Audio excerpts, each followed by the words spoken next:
asalaamaaleykum wa rahmatullah man maa ngi tudd professeur Serigne Moussa Badiane nekk coordonnateur pôle santé ci projet université bu Touba. li ñu dajale woon fii tey nag réunion de coordination la ginnaaw bi nga xamee ne liggéey nañ ci projet bi jamono yi yëpp dañ doon daje tey ngir xool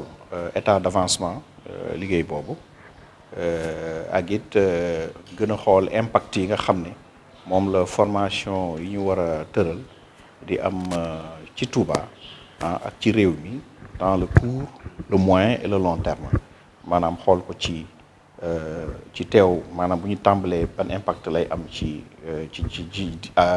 diir bu gàtt ak bu ñu doxalee ba ci kanam ban impact lay am ak ëllëg maanaam ban impact lay am ci Touba ak ci réew mi ndax université boo ko déggee barabu jàng la barabu gëstu la waaye it barabu faju la ci wàllum santé waaw ndax pôle bu ñu nee pôle santé day am wàllu woo xam ne wàllu faju la donc ñi nga xam ne dañ leen di tàggat ci domaine yooyu day nekk ñoo xam ne dañuy jàng di gëstu xam-xam mais en même temps day nekk ñoo xam ne dañuy pratiquer te pratique boobu ñuy def ak jumtukaay yooyu nga xam ne moom la ñuy jëfandikoo ci dëkk bi day am njëriñ ak jeexital ci wàllum santé ci dëkk bi ndax ci tàmbali bi rek dina permettre ñu mën di def ay analyse ci laboratoire yi dina permettre ñu mën di faj lu demee ni que jàngoro yi jëm ci wàllu bëñ ci biir université bi ak yu demee noonu maanaam dañuy jàng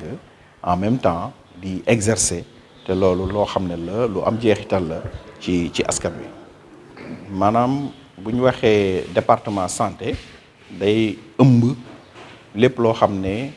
spécialité la ci wàllum wér-gu-yaram waaw waaye nag duñ tàmbalee doo lépp dañuy tàmbali ci lenn di avancer ndànk-ndànk ci loolu maa ngi ànd fii tey ci ndaje mi ak professeur Cheikh Mbacké Lo nga xam ne réew mi yëpp ràññe nañ ko ci wàllu dentaire diriger agence nationale également de recherche scientifique fii ci réew mi ànd ak le docteur Thiam Mahoura Dia moom nga xam ne aussi wàllu sciences infirmières maanaam ñëpp ràññee nañ ko ci ñooñu dinaa leen sax jox kàddu bu ko defee ñu gën leen a mën a leeral ci seen spécialité yooyu lan lañ ci mën a xaar ci université bi. perspective yi mooy tàmbali liggéey bi perspective bi mooy tàmbali formation yi waaw donc ci loolu lañ nekk waaye nag dañoo bëgg lu nekk bala ñu cee dem rek ñu xam lu leer fu loo xam ne ñu am lu leer ci fi ñuy teg suñu tànk waaw ndax dañoo bëgg daal def liggéey boo xam ne bu mucc ayib ci wàllu université bi. Je voudrais d'abord remercier le khalife général pour la vision, en tout cas pour nous permettre d'avoir une formation en dentaire ici à Touba. Remercier aussi Serigne Ahmadou Badiou, qui est notre porte d'entrée au niveau du khalife, qui porte notre projet et à qui nous donnons toutes les explications qui permettent au marabout de pouvoir prendre des décisions. Nous le remercions très sincèrement.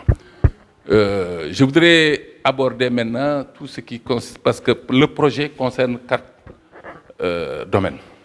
Il y a la médecine générale, il y a la pharmacie, il y a la chirurgie dentaire, qu'on appelle odontologie aussi,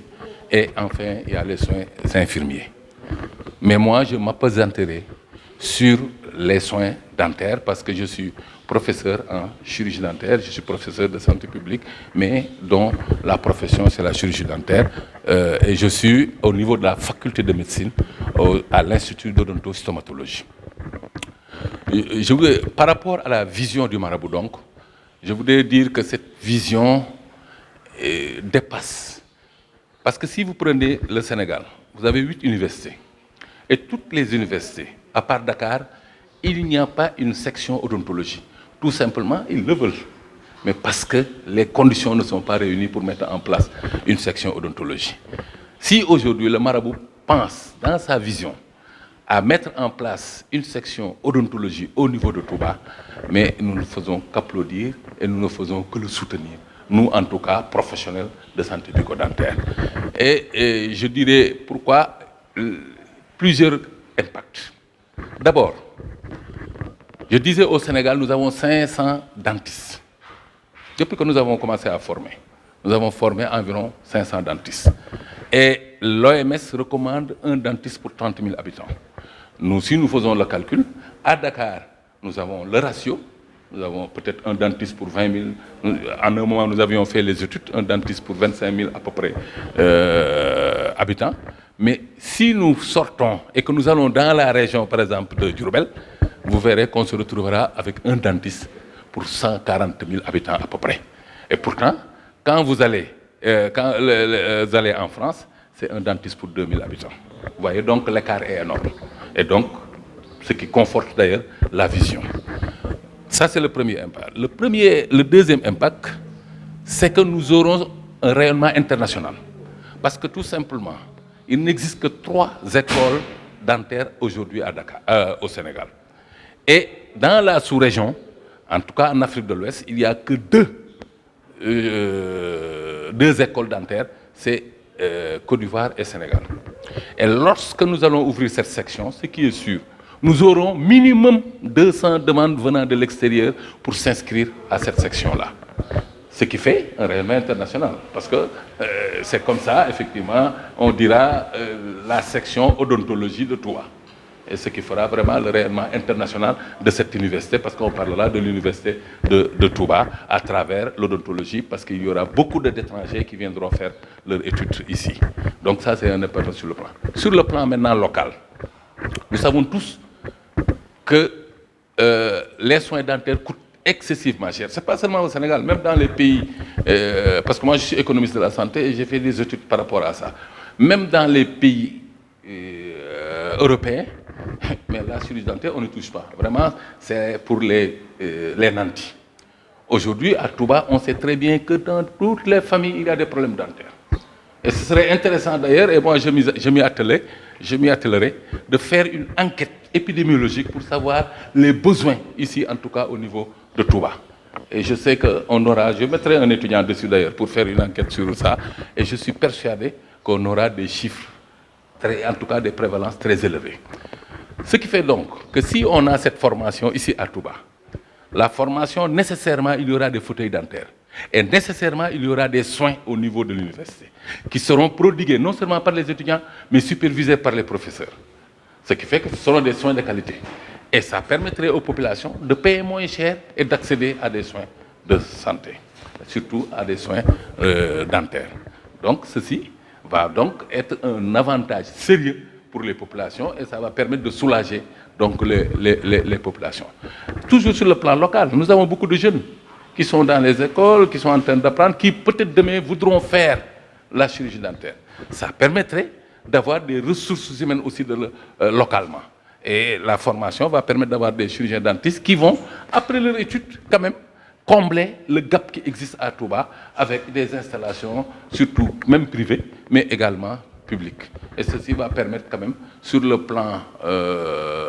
en tout cas, couverture, de pouvoir couvrir la région, mais surtout le département. Et mais surtout, de permettre à toutes les régions qui tournent autour de pouvoir venir à Touba pour se soigner moins cher. Quatrièmement, ça va permettre aussi aux populations d'accéder aux spécialistes de chirurgie dentaire. Parce que la chirurgie dentaire, il y a plusieurs spécialités. Et ça va permettre aux populations, ceux qui allaient à Dakar, ceux qui allaient au Maroc pour se soigner, de pouvoir se soigner ici, parce qu'il y aura des enseignants spécialistes qui pourront les prendre en charge. Et globalement, c'est vraiment les impacts que nous pouvons dire. Et maintenant, il y a des impacts économiques. Ça, on y reviendra plus tard. Voilà vraiment les quelques impacts que je pouvais, en tout cas, vous livrer pour vous dire que dans la vision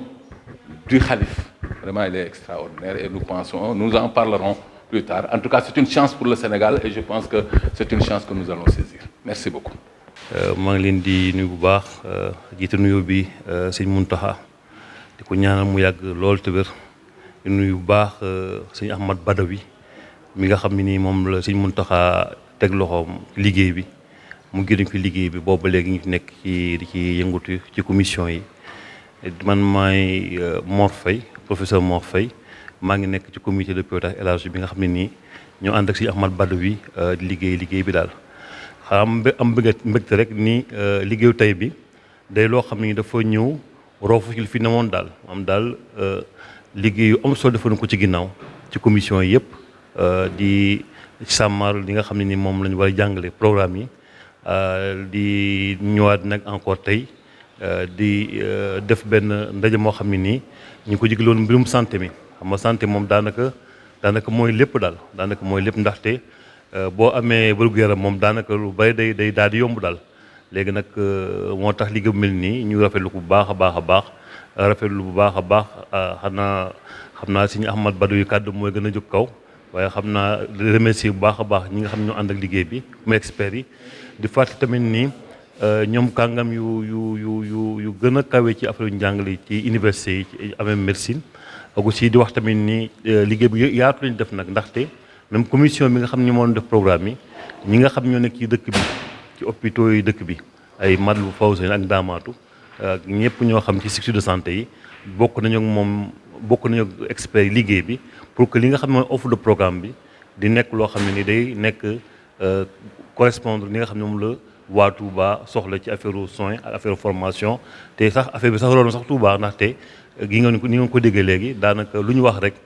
day romb Touba ndaxte day Touba nañ ci am seen bëgg te nañ ci gis seen njëriñ gox yi wër Touba ak réew mi yëpp dañ ci gis seen njëriñ daal mooy donc loo xam ne daal lu am solo lu baax a baax ci liggéey bi ñu def ci commission yi bi ñu tàmbalee ba léegi daal. Donc merci beaucoup. Je suis le professeur Serigne Moussa Badiane. Donc je coordonne le pôle santé dans le cadre du projet de l'université de Touba. Alors l'objet de la rencontre d'aujourd'hui, est une réunion de coordination en fait qui porte sur l'état d'avancement des travaux que nous avons eu à effectuer, mais également on devrait aujourd'hui donc, n'est-ce pas, réfléchir sur les impacts à court, à moyen et long terme donc des différentes filières que nous comptons donc lancer dans le cadre du pôle santé. Également, je suis accompagné du professeur Cheikh Mbacké Lo, directeur de l'Agence nationale de la recherche scientifique, qui est un éminent professeur dans le domaine de l'odontologie, qui va se prononcer également sur son département. Également, je suis avec le docteur Mahouredja Cham, n'est-ce pas, qui est reconnu dans le domaine des sciences infirmières au Sénégal, qui va se prononcer également sur ce volet-là. Voici donc les spécialistes qui m'accompagnent aujourd'hui pour discuter donc de ces questions. Alors, les impacts, il y a les impacts, nous avons des impacts immédiats parce que l'installation d'un département de santé au niveau donc, de l'université va avec l'installation d'équipements, notamment des laboratoires, notamment des fauteuils dentaires, et tous ces équipements vont servir aux populations. Donc d'abord, nous avons un cadre de soins qui sera mis en place, n'est-ce pas, pour certes l'enseignement, mais également pour des activités de soins dans l'université. Mais également, dans le moyen terme, il faut s'attendre à un renforcement donc, des ressources humaines en termes de soins au niveau de la ville de Touba, mais également l'élargissement donc, de l'offre de soins au niveau de la ville de Touba, mais également cette formation va participer au rayonnement de la ville de Touba au niveau international. Voici entre autres quelques aspects, n'est-ce pas, que je souhaiterais effectivement apporter, mais également il faut savoir que tout cela s'inscrit dans le cadre global du projet pédagogique de l'université. Je vous remercie. Asalaamaaleykum wa rahmatullah. Donc maa ngi gërëm sëriñ bi ak ñu àndal ci liggéey bu ñuy def nii te ñu boole ñu ci réflexion bi en fait ñun ci fànnu peut-être accompagner spécialistes yi ci xalaat ci mbirum administration bi la ñuy gérer yan structure la ñuy teg en place loolu mooy à peu près man suma wàll ci liggéey bi c'est juste dama ci jaamuwaale yàlla di ci aussi di liggéey ci sëñ bi moo tax ñun ñu jàppale leen donc mais liggéey bi lépp ñii la experts yi ci gannaaw ñun c'est juste xalaat dimbali leen ci xalaat bi parce que aussi institut bu taxawee il faut mu am administration bu taxawee il faut mu am statut mais ñu ngi ciy xalaat ñu ngi ciy liggéey pour le moment ñun loolu la ñu amoon li ci wax te vraiment di gërëm lépp di gërëm sëñ bi aussi su ñëwee ba léegi mu ngi je pense mu ngi baliser yoon bi te apparemment affaire baa ngi dem ba te yàlla na ko yàlla yombalal te ñu egg ci ak jàmm quoi jërëjëf. Donc juste pour vous dire que donc nous remercions donc le marabout pour sa vision comme l'a dit nous remercions aussi son représentant pour son éclairage et l'accompagnement et nous sommes juste là pour accompagner les experts dans la réflexion pour l'encadrement administratif dans la mise en place de l'école des soins et des métiers de la santé et cette école-là ils l'ont dit est d'une importance capitale et il faudrait aussi peut-être l'accompagner en y adjoignant une administration aussi proche possible pour leur permettre d'être aussi le plus efficient possible. Voilà, c'était vraiment ce que je voulais dire et nous remercions vraiment le marabout et son représentant pour l'opportunité qui nous est offerte pour travailler pour la ville de Touba, pour le pays et pour le monde entier. Merci beaucoup. maa ngi tudd professeur Cheikh Mouhamadou Mbacké Lo directeur général de l'Agence nationale de la recherche scientifique appliquée enseignant à la faculté de médecine de Dakar. di ngeen ma may d'abord ñu gërëm sëriñ bi mu ñu boolee ci liggéey bu rëy bi ndaxte vision bu ëpp vision bi nga xam ne sëriñ Mountakha am na ko wax dëgg yàlla ku ci bokk rek te yàlla daf la ci boole. di gërëm bu baax aussi sëñ Ahmed Badiou bi nga xam ne ñun mooy suñu porte entrée ci tey liggéey bi. lépp li nga xam ne ñu ngi koy def moom lañ koy jébbal moom lañ ciy waxtaanal te moom moo koy yeggale sëriñ bi ba nga xam ne sëriñ bi dana comprendre fa ñu jëm li ma bëgg a wax li suñu coordonnateur wax mooy li nga xam ne lépp mi ngi jëm ci dentaire ndaxte institut loolu ñu nga xam ne lañ ko war a def ci biir université bi dafa am ñetti volet dafa am volet médecine générale dafa am volet pharmacie dafa am volet ñeent d'ailleurs odontologie après mu am sciences infirmières ñun suñu xam-xam li mu gën a naaj ci mooy ci li nga xam ne mooy odontologie si moom loolu laa bëgg a wax xam nga Sénégal tey booy xool Sénégal li muy rëy li ñuy dem ba 16 millions d'habitants 500 chirurgiens dentistes donc la ñu formé ko moo am Sénégal loolu moo tax boo xoolee ci biir réew mi même Touba bi ngeen nekk bu ngeen xoolee bu ngeen amee ñeent fukki médecin li ngeen am ci dentiste bariwul loolu moo wër Sénégal te dañu ne Afrique pays Afrique yi OMS demoon na ba ne boo demee ci pays européens yi dañuy wax benn dentiste pour ñaari junni nit mais ñun dañu demoon ba nga xam ne dañu ne nañu am rek nañu fexe ba am benn dentiste pour 30 000 habitants mais loolu boo ko xoolee Sénégal si 500 dentistes yi ñu am 300 et quelques yëpp maanaam 300 et quelques yëpp ay privé bi la ñu nekk maanaam kon ñu si bari ña nga Dakar am na ay privé yu nekk ci région yi mais bariwul nga xool ñi ngi nekk ci public bi kon bariwuñ loolu moo tax vision bi nga xam ne sëriñ bi am na ko pour dugal loolu fi biir fii Touba dafay am solo ndaxte xam naa ne boo defoon ratio bi xool Touba ñaata dentiste moo fi nekk ak population bi fi nekk dinañu yéem mooy wane ne problème bëñ déjà problème la yoo xam ne dafa bari nit koo gis rek am na ko soit daf koy wax wala waxu ko ba pare problème bëñ dafa bari ay répercussions ndax nit ki am problème bëñ dafay am problème bëñ ki nga xam ne dafa am problème cardiaque boo demee seet ki nga xam ne moo lay faj danaan la demal xooli sa bëñ yi parce que problème bëñ dafa am des relations ak problème cardiaque problème bëñ dafa am relation ak problème li ñuy wax diabète fi mu ne nii su fekkee ne da nga am diabète tant que yaa ngi am infection sa gémmiñ diabète bi mën na bañ a équilibré loolu moo tax diabétologue yi toujours bu ñu xoolee dañuy travailler ensemble ak dentiste yi ñetteel bi ñëpp xam nañ ne bëñ lu am solo la ci nit ndaxte lépp lu ñu munti def muy lekk ak lépp ci gémmiñ lay commencer te bu fekkee ne ci gémmiñ bi la nga xam ne war nga ko def ba nga xam ne giir bi dana ko mën a kii bu fekkee ne amoo bëñ la li gémmiñ gi waroon def biir bee koy def te bu ko biir bi defee loolu mooy indi cancer yu bari yi ñuy gis ak yenn maladie yi ñuy gis kon loolu mooy wane importance ak vision bi nga xam ne sëriñ bi xam na am na ko ba xalaat pour que ñu former ñu mel noonu catégorie boobu muy des dentistes te ma xam ne formation dentiste tey boo xoolee Sénégal ñetti école la fi nekk ñaar yi privé la benn bi mooy université Dakar même université yi nga xam ne tas nañ ko ci réew mi ba léegi amaguñu doole pour mën a def dentaire ñoom ñëpp bëgg nañ ko waaye amaguñu doole bi pour mën a def formation dentaire ci université bi kon nag sëriñ bi su ko xalaatee ba mun ko def moom loolu dafa di loo xam ne day tax ñun ñii ñu mun ci sóobu bu baax pour dem ci parce que nag bu amee école dentaire fii benn dafay am rayonnement international ndax li wóor ba wóor boo ne woon tey da ngay ubbi école dentaire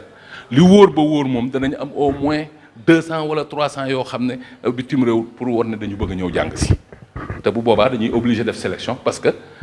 ñun li tax ñu jóg aussi mooy Sénégal waaye dana tax ñu am rayonnement international parce que danañ am ñoo xam ne dañuy jóge bitim réew ñëw jàng si fii boobu mooy benn donc rayonnement bi ñaareel bi mooy feebaru bëñ ni mu baree ci dëkk bi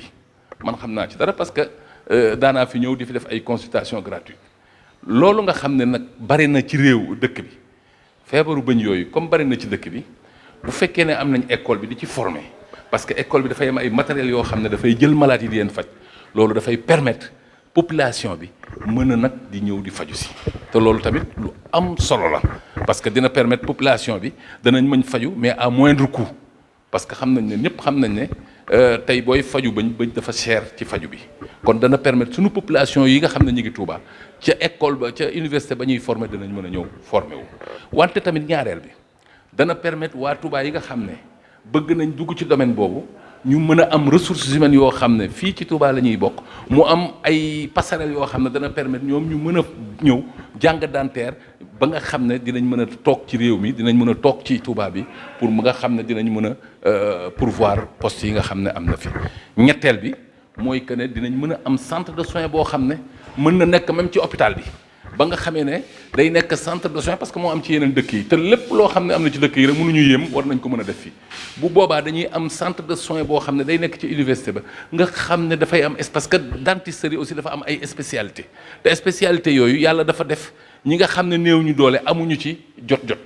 te bu boobaa danañ ci mën a am jot parce que centre de soins ba nga xam ne ñu ngi koy def au niveau de ci hôpital bu mag bi dana permettre ñëpp ñi nga xam ne bëgg nañ faju ci lu jëm ci affaire bañ mën a dem faju kon loolu mooy wane ne wax dëgg yàlla projet la boo xam ne ñu bari bëgg nañ ko mënuñu ko am waaye ci sëñ Muntaxa moom moo xalaat loolu teg ko te kon ñun ñi ñëpp dañ ci war a jàpp man mi bokk na def naa pays yu nekk tey boo doon xool ñiy def formation dentaire Sénégal la ak Côte d'Ivoire mais yeneen dëkk yëpp amuñu ko Sénégal soit dañuy dem Côte d'Ivoire wala ñu ñëw fii te ñu si bari Sénégal la ñuy ñëw former kon nag bu boobaa Touba day bokk ci ñi ñuy cité ne école dentaire ba nekk Touba léegi Sénégal bokk na ci yi nga xamee ne dañuy former ay chirurgiens dentistes loolu laa ci bëggoon a tënk pour wane daal importance bi nga xamee ne le projet bi am na ko di nga permettre population yi bénéficier wu dana permettre ñi nga xam ne ñi ngi fii daan dem Maroc ak di dem ay Dakar pour di faju ci affaire u bëñ danañu am spécialité yëpp fii ci Touba mën a faju fii ci Touba ak ay professeurs yoo xam ne ñoom ñooy jàngale loolu dina permettre ñu am ay soins de qualité maanaam soins yoo xam ne bu ñu demoon France tamit moom la ñuy am te danañ ko am fii te dana li mu leen di coûter du bari donc loolu mooy li nga xam ne bëggoon naa ko wax ci li nga xam ne moom mooy jëm ci affaire u bëñ. asalaamaaleykum wa rahmatullahi wa barakatuh ñoo ngi leen di nuyu di gërëm ñi nga xam ne ñi ñoo ñu boole ci waxtaan bi ci invitation bi ñoo ngi ci kontaan trop jëm ci joxe vraiment impact formation infirmière ak sage-femme fii ci Sénégal man docteur Makhourédia Thiam laa tudd may jàngale université Gaston Berger bu Saint-Louis ñoo ngi yëngatu ci yëf yi depuis maintenant plus de 30 ans expliquer vraiment importance su formation infirmière defe naa ne wax ko du jar guddal parce que xam nañ ni infirmiers yi sages-femmes yi ñoom ñoo nekk li ñuy wax cheville ouvrière du système bi depuis la petite case depuis le CHU maanaam case de santé bi ba ca hôpital bi gën a mag foofa dem da nga fa fekk infirmier te loolu tax na te terewul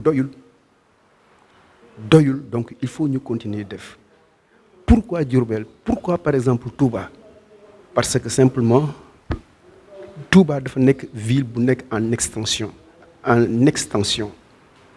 mu am ay création partout population bi macha allah di ñëw di yokk kon ñu yaakaar ne def fi école boo xam ne bii dafay former ay infirmiers ak sages-femmes di toppatoo seen wér-gu-yaram population bi loolu ça devient une nécessité dañuy wax naan sax ay slogan oui qualité de soins mënul am sans une bonne formation ñu yaakaar ne formation bu baax ci université lay mën a génn moom la ñuy défendre tout le temps une bonne formation pour des infirmiers et des sages-femmes ça passe par l'université yàlla defal nañu nag ñu am ay njiit am ay sëriñ yoo xam ne yi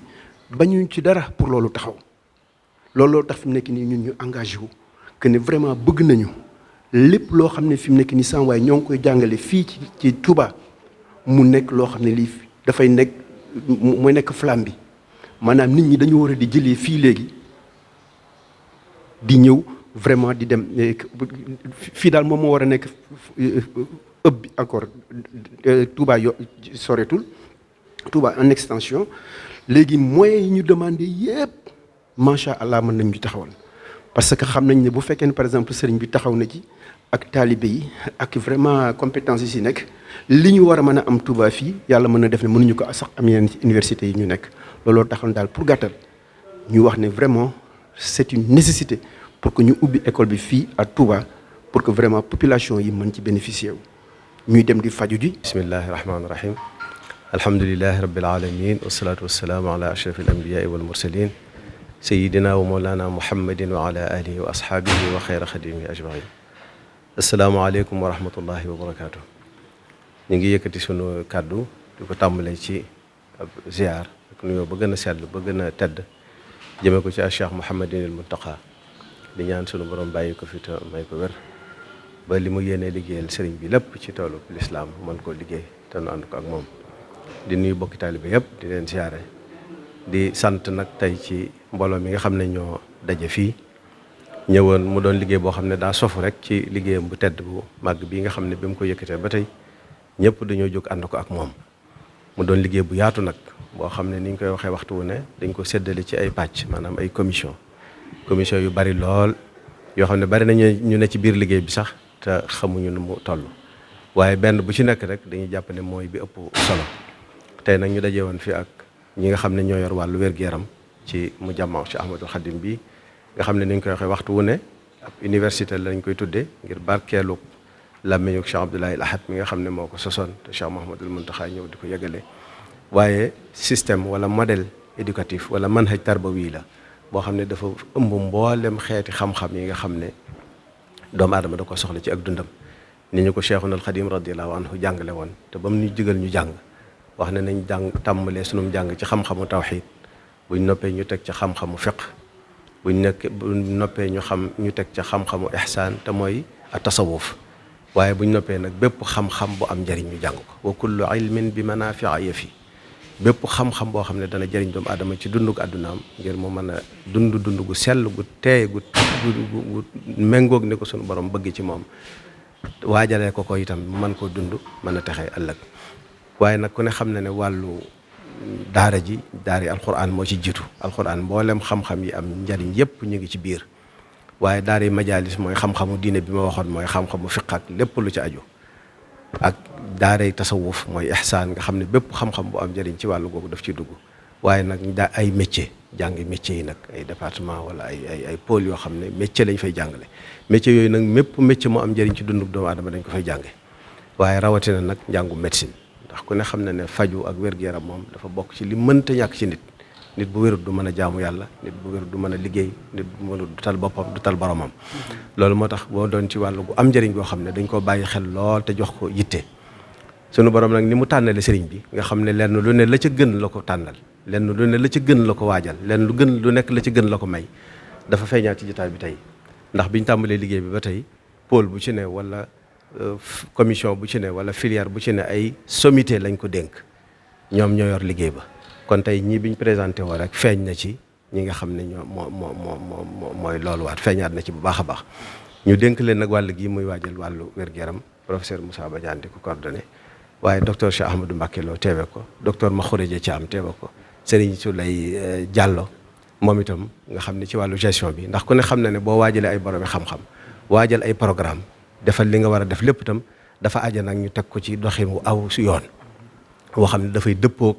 xam-xam dëppoog loi ak règlement yi nga xam ne mooy dox ci àdduna bi yëpp rawatina yuy dox fii ci biir Sénégal ndax sëriñ bi daf ne nañ yoonal lépp lu ne na dëppoog yoon moo tax bu jëlee ci filière yi ñuy jàngale yëpp itam UFR yi bu ci nekk norme standard la ñuy jàngale waaye dañoo dëppoog norme CAMES dëppoog itam règlement yi nga xam ne moo régir université yi nekk biir Sénégal yëpp wàll gi ñu tëral tey nag moom doon ci yi nga xam ne dañ ko jàppoon a doxe ci ñaareelu jéego ba maanaam ci deuxième phase bi waaye ñaari at yi ak mbas mi fi xew tax na ñu xam ne lii moom daanaka mën nañu wax ne moo war a jiitu ndax wér-gu-yaram ku ne xam ne sooxe na ci àdduna bi sooxe na ci Sénégal waaye rawatina Touba gi te dañoo soxla nag faj moo xam ne fajum qualité lay doon qualité ba gën a baax ba ñu am fu nekk ci àdduna bi waaye nag mu wayaf ba tolloog kàttanu nit ñi ndax xam nañ ni itam faj ci àdduna bi yëpp dafa laaj koom-koom mu bari kon ñi néew doole wara su leen cee génne ñoom sax ñoo ko gën a yeyoo ndax ñoo ñaare tawat yi sax booy seet ci ñoom lay ëppee wala bu leen dalee duñ mën a faju loolu moo tax lii moom doon boo xam ne sëriñ bi dafa joxe ndigal bu ñu tàmbalee daari alxuraan ji ak majalis bi ak kulliya dirasatil islamiyya wal lugha al arabiyya mooy UFR étude islamique ak langue arabe buñ ko tàmbalee daal di ci teg bii nga xam ne moom day tàmbali di jàngale di tàggat ndaw ñi waaye nag di fajaale nit ñi ci anam ga gën a jàppandi nga xam ne ku bëgg a jàng mën a jàng waaye ku tawatit foo mën a jóge ci biir dëkk bi ak ci région bi ak ci biir Sénégal boo ñëwee fekk fi ay boroomi xam-xam yoo xam ne ñooy sommité ci wàllu médecine ñu mën laa saytu sa wér-gu-yaram mën laa may ay garab mën laa dimbale ci jàppale la ci liggéey bi loolu moo tax ba ñu daje woon fi tey di leen sant nag di leen gërëm ci turu sëriñ bi Cheikh Mouhamadul Mountakha nga xam ne liggéey bi moo koy toppal boppam tey ci fajar rek wax nañ ko fi liggéey bi toll yëgal ko ne daje bi dina am nga xam ne kon moom liggéey bi moo koy toppal boppam lu ci xew mu di ko xam di joxe ay ndigalam di joxañ ay joxañ ñu di ci jaar kon ñu ngi leen di sant ci turam di leen ñaanal sunu borom gën ñoo gàttandu gën ñoo tawfiixal ba li nga xam ne yéene nañ ko liggéeyal sëriñ bi yëpp ñu mën ko def ci barkeb Cheikhul Khadim asalaamaaleykum wa rahmatullahi wa barakatu